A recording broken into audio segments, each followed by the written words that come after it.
Do you consider yourself a special or unique Fallout 76 player? If so, you have reason to be excited.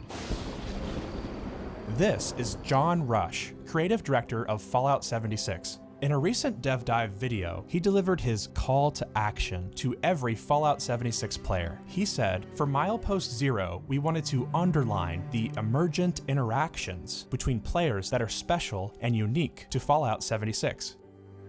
What better way to fortify bonds with your fellow wastelanders than running routes along the perilous Skyline Drive? Consider setting up a camp to encourage travelers to visit your vendor, or set up defense posts to help your fellow adventurers. We can't wait to see what new camps pop up along this route. The greater the risk, the greater the reward.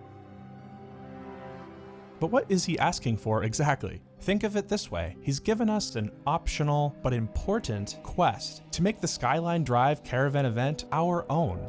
Think roleplay, camp experiences, big or small, mixed with a whole bunch of unpredictability. If the Fallout 76 player base were to be at its best, what would caravans look like? I invite you to follow me on this one caravan route to learn just a little bit about how this event works and how we can all best complete John Rush's quest for us. To explain how caravans work, let's first look at this map. This is Skyline Drive, the road on which caravans take place. But each run only takes place over a select portion of the Skyline Drive, and these routes actually overlap. So for example, the ending of this route is actually the middle point if the route were to start here. Here is a rough map of all the starting spawn points. If you'd like to find these points on your own, look out for the lanterns in the Blue Ridge Caravan supply crates, which serve as markers for the starting and ending points of each route. Keep in mind though, there appear to be multiple tiers and variables at play here. This is just a basic overview of how caravans work. Instead of showing you all these routes individually, I run through just one here, but in great detail. While there's a lot of randomness that can occur along these routes, there are 3 main phases to each run. After starting the event, you and Mr. Moo will usually travel down a route just a short distance before getting ambushed by the first wave of enemies. And this is phase 1 of 3 of the caravan route. We will defend Mr. Moo against mole miners, super mutants, the lost, and a few other enemy types. For my testing, this first wave can vary in intensity, depending on where the route begins, and possibly other factors I'm not even aware of. But for this run, a wave of mole miners ambushed Mr. Moo and I. Notice how the enemies spawn right here, as Mr. Moo and I cross paths with this bee's nest. I believe there are markers like this through the entire Skyline Drive, and you might find it enjoyable to seek these out. If you're looking for some great spots to assist with this attack on Mr. Moo, consider setting up a defense outpost on either side of the road. I like to think that Mr. Moo is fearless, but after making it through the first wave of enemies, using a medic's weapon, heal Mr. Moo back to full health before continuing. Fearless Mr. Moo will trek along regardless, so what I mean here really is consider utilizing these breaks in the action. This is all dependent mostly on how much of a hurry you're in. Though worth mentioning, I found it rather peaceful to not be in a hurry as I did this. Now let's get back to the route that's playing out. There's a small rest stop up ahead, and for this route, an occurrence will not occur here, at least not one that's tied to the event. But this is a random scene encounter spawn, specifically to Skyline Valley. If you've ever seen the Mole character, or a Wendigo feeding on a corpse, or been surprised by a relentless wave of ants, these are just a few encounter types to watch out for here. But to explain how caravans work a little further, for another route, this could be something else. This could be the ending point for another route, and it actually is. Up ahead is what I call the bike jump scene. This is considered phase 2, and these optional events come in 4 types. And this is based on the PTS, information provided by Coffee888. And it's unclear whether or not these types of optional incidents made it to the final game. But those 4 optional incidents are help a stranded caravan, search the bodies for cargo, talk to Mr. Trick or Treat, and clear the trees blocked on the road. I know that at least 2 of these are present in the final game. For another caravan I completed, this was the location for the ending boss attack, which featured a Yaoguai. When I played through this on the PTS, one of the Yaoguai took out Mr. Moo almost instantly, and I failed the run.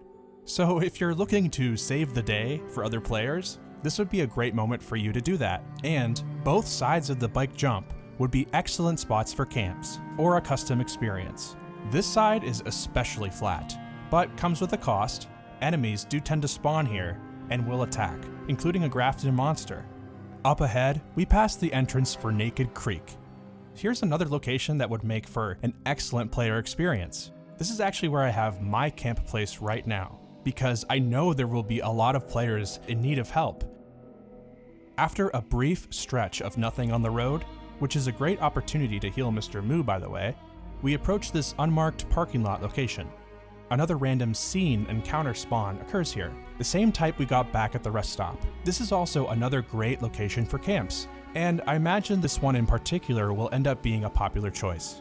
Further up the road, we have the third and final part of this caravan route, which is either a wave of enemies or a boss encounter. Whatever happens here will be triggered just as Mr. Moo passes these pheasants along the road. Feel free to also protect these little ones from the perils of Skyline Drive. But this final moment for the run can be extremely intense, as it should be. This final area of this route also has a few spots I believe were designed for player camp experiences. A fantastic vantage point for the climax of this run would be right here. Placing the module at this exact location will give you flat land and an excellent overview of the final battle. Depending on what specifically happens here, you may also get an assault random counter as well, so be sure to look out for that.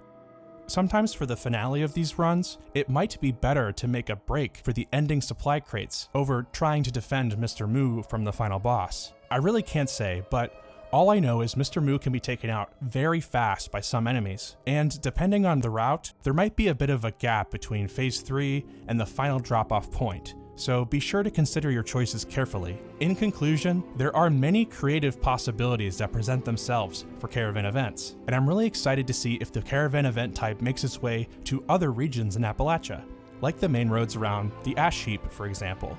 A few weeks ago, I heard that caravans were basically free range but faster. And that's somewhat true, but it's not really doing the grand scheme of everything justice. The caravan system, to me, seems like if Free Range and Meat Week were to have an event baby, and this baby's cousin is riding shotgun. It's another event that invites in the most determined and exploratory 76 players. It's an open door to be a part of this event. Only a handful of events are like this. That's what I'm excited about most. We should inspire each other more than ever before. Don't be afraid to be a little adventurous or daring or mysterious even. I won't go as far as to say that this event's overall success is dependent on the player base, but like I said, there is a call to action on the player base to get involved and become a part of this event. So spread the word and don't be afraid to embrace the chaos because there might be a lot during this event cycle. And lastly, have fun out there. Please remember to like the video and subscribe to the channel. Thank you for watching.